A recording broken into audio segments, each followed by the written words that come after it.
masih ketemu lagi dengan saya, nggak bosan ya, semoga jangan bosan, karena kalau bosan nggak bisa-bisa nanti ya, nggak paham-paham kita ya. Jangan pernah bosan untuk belajar, jangan pernah bosan untuk memahami satu hal, walaupun cenderung jadi berulang-ulang, karena itu memang rangkaian proses yang harus dilewati untuk mendapatkan sebuah pemahaman. Oke? Di sesi sebelumnya kita sudah bahas mengenai efektivitas pembayaran pajak ya. Kali ini kita akan bicara efisiensi pembayaran pajak. Apa itu efisiensi pembayaran pajak? Bagaimana efisiensi itu dimaksud? Kemudian metode apa yang dipilih untuk bisa menciptakan efisiensi? Pengukurannya gimana? Ya. Oke, efisiensi pembayaran pajak ya. Di pertemuan sebelumnya kita sudah bicara masalah fasilitas. Efektivitas diukur dari bagaimana prosedur itu dapat dilaksanakan dengan benar. Prosedurnya benar dulu. Yang kedua adalah pemanfaatan fasilitas. Manajemen melakukan pemilihan atas rangkaian fasilitas atau beberapa fasilitas yang tersedia yang diberikan oleh undang-undang dan ketentuan perundang-undangan yang berlaku. Oke. Ketika manajemen melakukan pemilihan itu tadi, maka kita akan melakukan penghitungan. Kalau dilakukan dengan fasilitas A, dilakukan dengan fasilitas B, dilakukan dengan fasilitas C, bagaimana dampaknya terhadap pembayaran pajak? Apakah bisa menjadi kita bicara di sini fasilitas ya? Fasilitas nanti apakah bisa? Kalau di sini setelah fasilitas itu ada beberapa fasilitas. Fasilitas B, C, A, ini berapa pajaknya? Demikian juga dengan kalau kita pilih fasilitas B. Kalau kita pilih lagi fasilitas C, berapa pembayaran pajaknya itu semua? Manajemen harus melakukan itu. Jadi manajemen itu tidak terbatas pada manajemen secara umum, tapi manajemen pajak dia lebih spesifik bagaimana mengelola pajaknya ya. Oke, untuk bisa memahami itu, si pengelola pajak, si manajer pajak atau person-person yang terkait di dalam pengelolaan pajak harus memahami dulu tata aturannya seperti apa. Ketika aturannya difahami, maka di situ si manajer atau orang yang terkait di dalam pengelolaan pajak akan bisa memilih-pilah ya. Oh, fasilitas yang diberi adalah A untuk satu jenis pajak, B. Oh, fasilitas yang diberikan adalah bla bla bla bla. Itu mesti disaring oleh si manajemen atau si manajer. That's why manajer atau manajemen pajak harus paham betul konstruk aturannya, bagaimana penerapannya sehingga bisa memanfaatkan fasilitas yang diberikan. Kenapa? Karena ketika kita tidak memahami, si manajer tidak memahami konstruknya, tidak memahami penerapannya, dia tidak bisa memanfaatkan fasilitas. Kenapa? Bisa jadi fasilitas yang diberikan prasyaratnya adalah A, B, C. Nah, A, B, C-nya itu ada di dalam pemahaman ketentuan perundang-undangan perpajakan, sehingga manajer harus paham dulu dan dia bisa memanfaatkan fasilitas itu. Tidak langsung dimanfaatkan fasilitas. Kenapa? Karena harus tahu dulu konstruknya yang tadi ya. Jadi yang menjadi persyaratan di dalam melakukan manajemen perpajakan adalah PIC atau personal interest atau orang yang terlibat atau manajer paham dulu aturannya, paham dulu bagaimana mengimplementasikannya, sehingga kita tahu ketika itu diimplementasikan kita tahu bahwa oh ketika kita pilih fasilitas A maka implementasinya akan demikian, kita pilih fasilitas B implementasinya akan demikian ya, pahami dulu ya. Oke. Alternatif tadi, kita bicara alternatif fasilitas. Seandainya undang-undang memberikan fasilitas A, B, C, or D, atau tidak ada fasilitas sama sekali, atau kita tidak memanfaatkan fasilitas, ya, bagaimana dengan pembayaran pajaknya?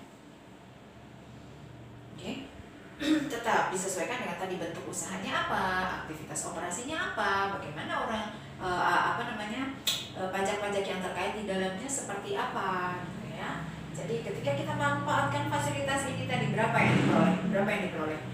Ketika tidak dimanfaatkan juga berapa yang diperoleh? Maka disinilah baru kita akan dapat tentukan efisiensi. Ya, efisiensinya berapa ketika kita pakai fasilitas A, B, C atau tidak memanfaatkan fasilitas sama sekali? Berapa efisiensi pembayarannya? Apakah X, X-1, X-2, X-3 atau apa? Tergantung pada jenis pajaknya nanti. Ya, demikian efisiensinya baru akan tercipta. Efisiensi mana yang paling tinggi? Manajemen cenderung akan memilih tingkat efisiensi yang tinggi, tapi pastikan dulu ya sudah efektif ya, karena syarat untuk bisa terciptanya satu efisiensi adalah efektif dulu Ya, nggak bisa efisiensi tercipta tanpa efektivitas, nggak bisa. Efektif dulu, caranya benar dulu, prosedurnya sesuai dulu dengan undang-undang. Kemudian kita manfaatkan fasilitas, baru kita akan hitung berapa efisiensi yang diciptakan. Oke. Nah, jadi pemahaman efisiensi di sini adalah bukan berapa jumlah pajak yang bisa kita kecilkan, bukan jumlah pajak yang bisa kita kurangkan untuk dibayarkan, bukan. Tapi efisiensi adalah berapa yang bisa kita bayarkan jauh lebih rendah. Dengan catatan jangan lupa belakangnya bukan cuma terpotong jauh lebih rendah, tapi belakangnya tadi adalah sesuai dengan ketentuan perundang-undangan. Sehingga apabila pajak yang dibayarkan menjadi lebih kecil, tapi dengan pemanfaatan fasilitas yang diberikan oleh undang-undang, yang diberikan oleh ketentuan perundang-undangan dan aturan di bawahnya, maka itu tidak menyalahi aturan. Efisiensi pembayaran pajak yang dimaksud di dalam manajemen pajak adalah demikian, ya. Jadi yang perlu kita luruskan di sini adalah efisiensi bukan berapa sih yang bisa di save, bukan, tapi berapa pajak yang bisa dibayar lebih efisien itu dengan jumlah yang lebih kecil, bukan dalam artian mengkat jumlah pajak atau memotong pajak yang akan dibayarkan dengan cara mendressing, ya, dengan cara mendressing, merubah laporan. Nah, itu bukan gitu yang dimaksud di dalam manajemen pajak. Kita bicara pada konteks keilmuannya bahwa manajemen pajak dilakukan adalah untuk melakukan beberapa alternatif pembayaran pajak berdasarkan fasilitas yang diberikan oleh undang-undang. Jangan lupa, fasilitas yang diberikan oleh undang-undang. Perhitungannya benar dulu, caranya benar dulu. Ketika caranya sudah benar, penghitungannya benar, fasilitas apa yang bisa kita manfaatkan dari undang-undang? Kenapa? Karena kita sebagai warga negara punya hak untuk memanfaatkan fasilitas yang diberikan oleh undang-undang, dan negara memberikan hak itu kepada kita warga negara dalam konteks perpajakan. Ya, jadi efisiensi pajak bukan berarti bayar pajaknya berarti bisa dikecilin dong, bukan itu, ya. Kita bicara dalam konteks keilmuannya bahwa efisiensi diciptakan ketika kita mampu memanfaatkan fasilitas, mampu dalam artian paham aturannya, penerapan implementasinya juga sudah benar. Dengan paham aturannya, dengan penerapan implementasi yang sudah benar, maka hasil efisiensi akan tercipta. Salah nggak kalau gitu? Enggak. Kenapa? Karena kita memanfaatkan fasilitas, bukan cara yang tidak dituangkan di dalam undang-undang dan ketentuan perundang-undangan, ya. Jadi ketika dengan ini berapa efisiensi yang diciptakan? Monggo, manajemen akan melakukan pemilihan dan mengambil keputusan bahwa kita akan ambil satu alternatif bla bla bla bla, depends on nanti aktivitas operasinya apa, ya.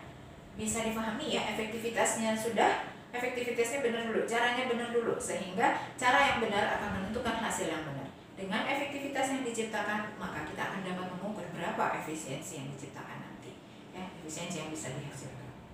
Ya, semoga penjelasan ini atau pemahaman ini kita sama-sama belajar memahami apa itu efektivitas pembayaran pajak, apa efisiensi pembayaran pajak. Kenapa? Supaya nggak salah pemahamannya, ya. Jangan diasumsikan bahwa efisiensi pembayaran pajak adalah ngecilin jumlah pajak, bukan, tapi memanfaatkan fasilitas yang diberikan oleh undang-undang sehingga pajak yang dibayarkan menjadi lebih efisien, ya. Demikian, semoga bisa dipahami, semoga bermanfaat. Terima kasih.